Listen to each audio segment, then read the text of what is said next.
Hello students, hope you all are doing well. See, previously આપણે જે કાંઈ પણ સેશન હતો એમાં આપણે course content as well as તમારા ફર્સ્ટ યુનિટના ફર્સ્ટ ચેપ્ટર ઇન્ટ્રોડક્ટરી પાર્ટ જે છે એમાં પણ હિસ્ટ્રી જે છે એ ડિસ્કસ કરેલી છે. Now let us discuss the importance. બરાબર, કરંટ સિનારીઓ પ્રમાણે ઇમ્પોર્ટન્સ શું છે, અધર દેન ધેટ કોઈ પણ ઇકોનોમીની અંદર મનીનો શું રોલ છે, બરાબર, એના વિશે ડિસ્કસ કરીએ. સી, તમને આ જે કાંઈ પણ ઇન્ટ્રોડક્ટરી પાર્ટ છે એમાં બુકમાં જ્યારે તમે રીડ કરશો ત્યારે ફર્સ્ટ તમને હિસ્ટ્રી આપેલી છે, દેન કરંટ સિનારીઓ અકોર્ડિંગ ટુ એટલે કે ઇકોનોમિક એક્ટિવિટીના કન્ટેક્સમાં તમને એનું ઇમ્પોર્ટન્સ અને ડેફિનેશન્સ આપેલી છે. So overall we are discussing all this things in this session. See, second તમને ફર્સ્ટ પોઈન્ટ આપણે કન્સિડર કરી લીધેલો છે. શું તો કે સિમ્પલી એન્શિયન્ટ ટાઈમથી લઈ અને અત્યાર સુધી મની જે છે એનો કોઈ પણ ઇકોનોમીની અંદર એક ઇમ્પોર્ટન્ટ રોલ રહેલો છે. બરાબર, શું કામ? કેમ કે કોઈ પણ કન્ટ્રી જે છે એનું ફાઉન્ડેશન એલિમેન્ટ એટલે કે આખી કન્ટ્રીનું જે કાંઈ પણ લીવલીહુડ જે છે એના માટેની નીડ જે છે એ મની થ્રુ જ કમ્પ્લીટ થઈ શકે. બરાબર, આને તમારે તમારા માઇક્રો ઇકોનોમિક્સ સાથે કનેક્ટ કરવું હોય તો પણ કરી શકાય. કેવી રીતે? તો કે સિમ્પલી માર્કેટની અંદર કોઈ પણ નોન ઇકોનોમિક એક્ટિવિટીને લઈ લઈએ. બરાબર, લાઈક ફોર એક્ઝામ્પલ કે તમે કોઈ પણ લોકોને દાન કરો છો કે કોઈની પણ સેવા કરો છો. બરાબર, એવી કોઈ પણ નોન ઇકોનોમિક એક્ટિવિટીને તમે કન્સિડર કરો. બરાબર, આ નોન ઇકોનોમિક એક્ટિવિટી કરવાથી તમને ડેફિનેટલી સેટિસ્ફેક્શન ગેઇન થશે, બટ તમારી બેઝિક નીડ્સ કમ્પ્લીટ કરવા માટે તમારે જેટલી પણ વસ્તુ જે છે એ માર્કેટમાંથી તમારે પરચેઝ કરવી પડશે. સો એ જગ્યાએ તમારે પૈસાની જરૂરિયાત પડશે and there money will come. બરાબર, મની જે છે એનો રોલ એ જગ્યાએ ફરી પાછો આવશે. તો શું છે તો કે તમે આ વસ્તુને સ્કેર્સિટી જોડે કનેક્ટ કરો તો કેવું, તો કે માર્કેટની અંદર રિસોર્સિસ ઓછા અને વોન્ટ્સ અથવા તો ડિઝાયર્સ જે છે એ અનલિમિટેડ. હવે ડિઝાયર્સ અનલિમિટેડ, વોન્ટ્સ અનલિમિટેડ, તો એના માટે આપણે ક્રિએટ કરવા પડે રિસોર્સિસ, અને બધા રિસોર્સિસ આપણે પોતાની સાઈડથી ક્રિએટ કરી શકીએ નહીં. બરાબર, તો કેવી રીતે? દરેક એક્ટિવિટીઝ જે છે એ હું કેરી ના કરી શકું. હું કંઈ ઘરે મારા ઘરે સેટી પલંગ બનાવવાથી માંડીને મારા ઘરે જ હું કબાટ બનાવું, મારા ઘરે જ તમામ વસ્તુ બનાવું. બરાબર, તો આ વસ્તુ પોસિબલ નથી. So definitely I have to go to the market to purchase all this things. બરાબર, અને ત્યાં આવે છે ઇકોનોમિક એક્ટિવિટી. અને ઇકોનોમિક એક્ટિવિટીને તમે જો જોવા જાઓ તો તમે એ પણ સ્ટડી કરેલું છે કે ફર્સ્ટ ઓફ ઓલ કોઈ પણ માર્કેટની ઇકોનોમિક એક્ટિવિટી કઈ તો કે સિમ્પલી બિઝનેસ. બરાબર, તો બિઝનેસ જે છે ત્યાંથી જ આ તમામ વસ્તુ આવે છે, અને પૈસા વગર બિઝનેસ તો બિઝનેસ કહેવાય જ નહીં. બરાબર, તો ઇકોનોમિક એક્ટિવિટીના કન્ટેક્સમાં તમને મનીનું ઇમ્પોર્ટન્સ આપેલું છે કે કોઈ પણ ઇકોનોમિક એક્ટિવિટી. બરાબર, કોઈ પણ ઇકોનોમિક એક્ટિવિટી કરવા માટે તમારે પૈસાની જરૂરિયાત પડશે. અને આ કેવી રીતે? તો કે એક નાનામાં નાના એક ઇન્ડિવિજ્યુઅલથી લઈ અને એક વર્લ્ડ ઇકોનોમી સુધી તમે જોઈ શકો છો આ વસ્તુને. બરાબર, લાઈક ફોર એક્ઝામ્પલ હું માર્કેટની અંદર જાઉં છું, મારી કોઈ વસ્તુ માટેની નીડ છે, હું માર્કેટમાં જાઉં છું અને વસ્તુ પરચેસ કરું છું, દુકાનદારને પૈસા આપું છું, દુકાનદાર બીજા કોઈને એટલે કે હોલસેલરને પૈસા આપશે ને એની પાસેથી વસ્તુ લેશે. હોલસેલર જે છે એમ જે કોઈ પણ બિઝનેસ છે મેન્યુફેક્ચરિંગ, બરાબર, મેન્યુફેક્ચરિંગ યુનિટ છે એની પાસેથી વસ્તુ લેશે. મેન્યુફેક્ચરિંગ યુનિટ રો મટીરિયલ લેવા જશે. બરાબર, રો મટીરિયલવાળા જે કાંઈ પણ વ્યક્તિ છે એ રો મટીરિયલ ક્રિએટ કરવા માટે માઇનિંગ કે કોઈ પણ પ્રકારની એક્ટિવિટી કરે છે તો એના માટે એને ગવર્મેન્ટ જે છે એને કંઈક પૈસા આપવા પડશે. તો એનાથી ગવર્મેન્ટને રેવન્યુ જનરેટ થાય છે. ગવર્મેન્ટને જે કાંઈ પણ રેવન્યુ જનરેટ થાય છે એ શું કરે છે તો કે public welfare as well as બીજા બધા જે કાંઈ પણ માર્કેટની અંદર ઇકોનોમીની અંદર ઇન્ફ્રાસ્ટ્રક્ચરલ ફેસિલિટીઝ ક્રિએટ કરવામાં એ વસ્તુ નાખે છે. હવે ઇન્ફ્રાસ્ટ્રક્ચરલ ફેસિલિટીઝ ક્રિએટ થશે તો ઓટોમેટિકલી તમારી કન્ટ્રી જે છે એની ઇમેજ ઇમ્પ્રૂવ થાય. કન્ટ્રીની ઇમેજ ઇમ્પ્રૂવ થાય તો જે કાંઈ પણ ફોરેન કન્ટ્રીઝ છે તમારી કન્ટ્રીમાં બિઝનેસ કરવા માટે આવશે. બરાબર, તો જે ફોરેન કન્ટ્રી બિઝનેસ કરવા માટે આવશે એ ફોરેન કન્ટ્રી પણ બીજા બધા કન્ટ્રી જોડે અલાઇન હશે ઇન્ટુ સમ ઇકોનોમિક એક્ટિવિટી. તો આ રીતે તમે જુઓ તો એક ઇન્ડિવિજ્યુઅલથી લઈ અને વર્લ્ડ લેવલે દરેક જગ્યાએ પૈસાની જરૂરિયાત પડશે, અને એના બેઝ તરીકે તમને મની આપેલું છે. બરાબર, એટલે કે ઇકોનોમિક એક્ટિવિટીના બેઝ તરીકે મની આપેલું છે. હવે નીચે એક સેન્ટેન્સ જે છે એ રીડ કરો. The importance of money occupies today is because of the services provided by money. બરાબર, અત્યારે તમે મનીનું ઇમ્પોર્ટન્સ આટલું શું કામ છે તો કે મની જે છે ને એ જેટલા પણ ટાઈપ્સની સર્વિસીસ પ્રોવાઈડ કરે છે ને એના લીધે. બરાબર, માની લો કે મની જે છે એ બાર્ટર સિસ્ટમની જેવું જ હોત કે નોટ આપો અને એના બદલામાં નોટ લઈ જાઓ તો કંઈ ગુડ્સ ગેમ ના થતો તો એનું કોઈ ઇમ્પોર્ટન્સ નહોતું. બરાબર, અત્યારે એનું ઇમ્પોર્ટન્સ શું કામ છે કેમ કે પહેલી વસ્તુ કે એક તો એ સ્ટાન્ડર્ડાઇઝ બોડી થ્રુ કરવામાં આવે છે એટલે એનું જે કાંઈ પણ અકાઉન્ટેબિલિટી છે એ સારી હોય. બરાબર, બીજું કે મની અત્યારે જે કાંઈ પણ સર્વિસીસ પ્રોવાઈડ કરે છે એ તમે 10 રૂપિયા તો 10 રૂપિયા આપો છો તો સામે 10 રૂપિયાની વસ્તુ મેળવો છો કે જે તમારા માટે યુટિલિટી ક્રિએટ કરે છે. 5 લાખ રૂપિયા આપો તો સામે 5 લાખ રૂપિયા જેટલી તમે યુટિલિટી વાળી વસ્તુ લ્યો છો અને 5 કરોડ આપો છો તો સામે એ પ્રમાણેની વસ્તુ તમે ગેઇન કરો છો. સો બેઝિકલી શું છે તો કે એક સ્ટાન્ડર્ડાઇઝ થિંગની અંદર ચાલે છે વસ્તુ. ફાઇન.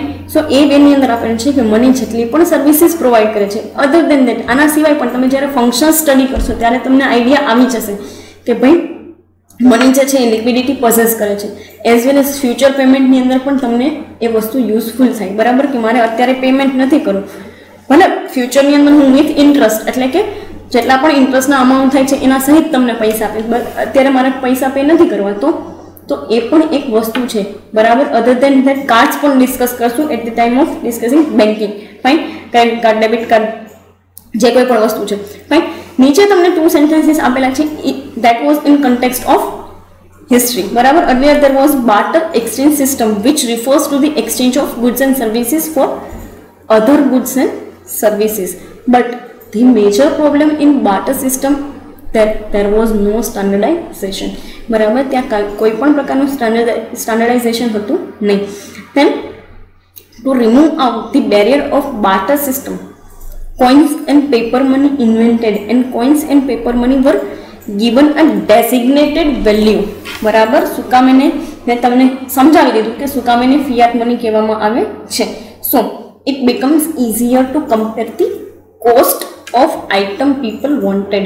બરાબર, મેં જેમ તમને કીધું એમ યુટિલિટી જે છે એના બિહાફમાં આપણે પૈસા આપીએ છીએ કે કોઈ વસ્તુ જે છે એ આપણા માટે કેટલી યુઝફુલ છે, કેટલી એની યુટિલિટી છે ને એના બેઝિસ પર આપણે પૈસા આપીએ છીએ.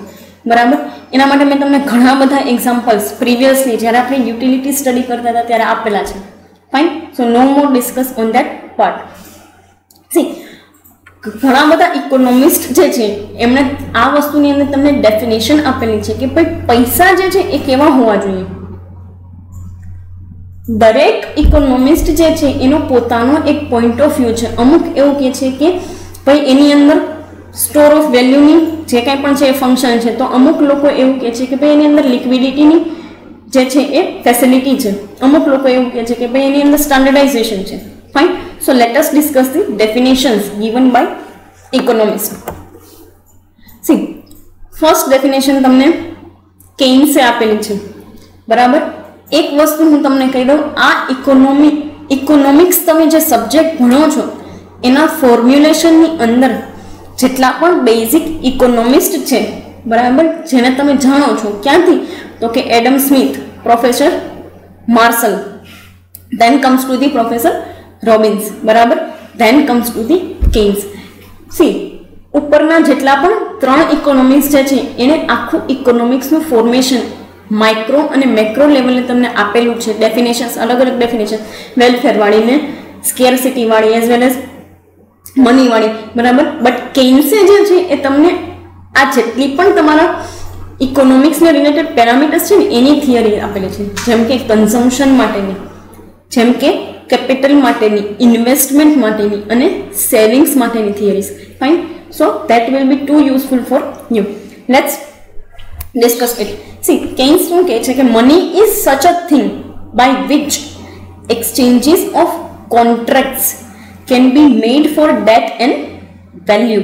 Money can be stored as purchasing power in general terms. ચલો જોઈએ કે શું કહેવા માંગે છે એની ડેફિનેશનમાં, અથવા તો એને કયા પોઈન્ટ ઓફ વ્યૂથી ડેફિનેશન આપેલી છે. ફાઇન, સી, એ શું કહે છે તો કે exchange of contracts can be made four date and value.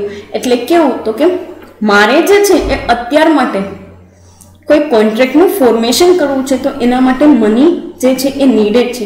Simply હું કોઈને એવું કહું છું કે ભાઈ તમે આઈ થિંક લોની અંદર આ વસ્તુ ભણી ગયેલા છો કે ભાઈ આપણે બંને કોન્ટ્રાક્ટ કરીએ છીએ કે આફ્ટર 3 months હું મારું ઘર તમને વેચું છું, મારું મકાન તમને વેચું છું, બરાબર, 10 લાખ રૂપિયામાં. તો આ શું થઈ ગયું તો કે 3 months આફ્ટર 3 months વેચવાનો આપણે બંને કોન્ટ્રાક્ટ કરેલો છે. હવે એ શું કહે છે, મેડ four date and value. Date માટે તો તમે આ કોન્ટ્રાક્ટને કન્સિડર કરી શકો છો. What is the meaning of exchanges of contracts for the value, બરાબર. તો કે સિમ્પલી તમે જ્યારે પણ આવા કોઈ કોન્ટ્રાક્ટ કરતા હો છો તો શું કામ તમે ફ્યુચર માટે આ કોન્ટ્રાક્ટ કરો છો? કેમ કે અત્યારે તમને એ વસ્તુની કોઈ પણ વેલ્યુ જનરેશન હોતું નથી. શું કામ? કેમ કે બહુ એક સીધું સાદું એક્ઝામ્પલ આપું. તમે અત્યારે તમે માર્કેટની અંદર કોઈ પણ વ્હીકલ લેવા જાઓ છો, બરાબર. હવે બહુ એક સીધું સાદું વસ્તુ જોવા જઈએ, તમે માર્કેટની અંદર વ્હીકલ લેવા જાઓ છો, 2 wheeler ઓર 4 wheeler. હવે 2 wheeler માટે તમારી વેલ્યુ જે છે એ હાયર હશે દેન ટુ 4 wheeler. શું કામ? બહુ ગ્રાઉન્ડ લેવલે જોવા જઈએ તો 2 wheeler જે છે એ તમે ઇઝીલી કેરી કરી અને ગમે ત્યાં જઈ શકો છો, બરાબર. ઇઝીલી તમે રાઇડ કરી અને જઈ શકો છો. બટ 4 wheeler ડ્રાઈવ કરવા માટે you need efforts. So simply એ વસ્તુની અત્યારે તમારા માટે કોઈ વેલ્યુ નથી. તો તમે શું જાશો તો શું કહેશો પપ્પાને કે મને બાઇક જોઈએ છે, બરાબર. બીજું એક એક્ઝામ્પલ લઈએ ફોર ધી ફ્યુચર કોન્ટ્રાક્ટ, બરાબર, ઇન ટર્મ્સ ઓફ વેલ્યુ.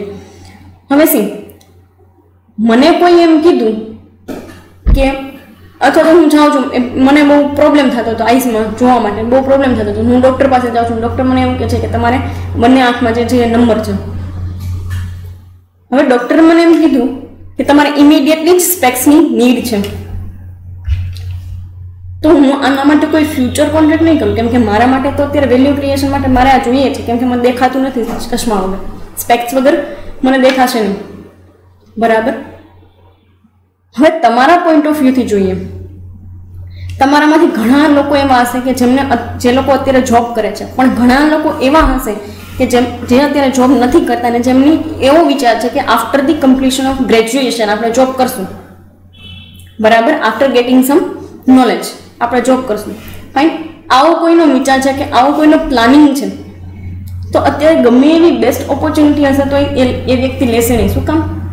નથી કરવી, અત્યારે જોબ નથી કરવી, બરાબર. તો એ વેની અંદર તમને આપેલું છે કે ભાઈ એની વેલ્યુ ક્રિએશન જ્યારે હશે એ ટાઈમ પીરિયડ માટે તમે એને પૈસાને એક્સચેન્જ કરી શકો છો with the any goods or services, બરાબર. સી લાસ્ટ લાઈન એક તમે જુઓ કે it can be stored as the purchasing power in general terms. C તમે પરચેઝિંગ પાવર જે છે એને હોલ્ડ પણ કરી શકો છો, સ્ટોર એટલે કે સ્ટોર પણ કરી શકો છો અને ટ્રાન્સફર પણ કરી શકો છો, બરાબર. મારી પાસે અત્યારે 500 રૂપિયા છે. આ શું થયું તો કે 500 રૂપિયાની વસ્તુ લેવા સુધીનો મારો પરચેસિંગ પાવર, હું માર્કેટની અંદર 500 રૂપિયા સુધીની વસ્તુ લઈ શકું. So this is my purchasing power, બરાબર. હવે હું જાઉં છું દુકાને અને છે મારી પાસે 500 રૂપિયા, પણ મારે તો અત્યારે હું જાઉં છું દુકાને કોઈ 100 રૂપિયાની વસ્તુ લઉં છું. તો કર્યું શું તો કે 500 માંથી 100 રૂપિયા જે છે એનો પરચેઝિંગ પાવર મેં કોઈક બીજાને ટ્રાન્સફર કરી દીધો. એટલે હવે શું તો કે પહેલો જે વ્યક્તિ કે જેની પાસેથી મેં 100 રૂપિયાની વસ્તુ લીધી એની પાસે હવે 100 રૂપિયા આવ્યા. એટલે શું થયું તો કે એના હાથમાં 100 રૂપીઝનો પરચેઝિંગ પાવર આવ્યો. હવે એ માર્કેટમાં જાય છે 50 રૂપિયાની કોઈ વસ્તુ લે છે. તો સિમ્પલી શું થઈ ગયું તો કે એ વ્યક્તિ જે છે 50 રૂપિયાનો પરચેઝિંગ પાવર બીજાને ટ્રાન્સફર કરે છે. ફાઇન. તો આમાં જનરલ ટર્મ્સમાં એ શું કહે છે તો કે તમે પરચેસિંગ પાવરને હોલ્ડ કરીને રાખી શકો, બરાબર. આ તમે જેટલા પણ માર્કેટની અંદર ઇન્વેસ્ટમેન્ટ જે જુઓ છો એ બધું શું છે તો કે સિમ્પલી તમારો જે પાવર જે છે એ તમે સ્ટોર કરીને રાખો છો કે ભાઈ માર્કેટની અંદર તમારે ક્યારેય બી એવી તમારી પર્સનલ લાઈફની અંદર કે કોઈ બી લાઈફની અંદર તમારે જરૂરિયાત પડે છે ઇમરજન્સી, તો તમે એ પાવરનો યુઝ કરી શકો, એ પાવરને મની પાવરને તમે એક્સરસાઇઝ કરી શકો. ફાઇન. ફેમિલી મેમ્બરની અંદર કોઈ પર્સનનો એક્સિડન્ટ થઈ જાય છે અને ઇમિડિયેટલી તમારે પૈસાની જરૂરિયાત પડે છે, બરાબર. તો તમે એ પૈસાને યુઝ કરી શકો. તો એણે શું કર્યું તો કે future as well as present બંને ટર્મ્સની અંદર તમે પૈસાને કોઈ પણ ગુડ્સ બરાબર સર્વિસીસ સાથે એક્સચેન્જ કરી શકો એઝ વેલ એઝ તમે એનો પરચેસિંગ પાવર જે છે એને સ્ટોર કરી શકો. નેક્સ્ટ ડેફિનેશન પ્રોફેસર માર્શલે આપેલી છે. શું? તો કે money is such a thing that can be accepted at any place without any doubts or any formal investigation and can be used as an important tool for procuring services and for the purchase of goods.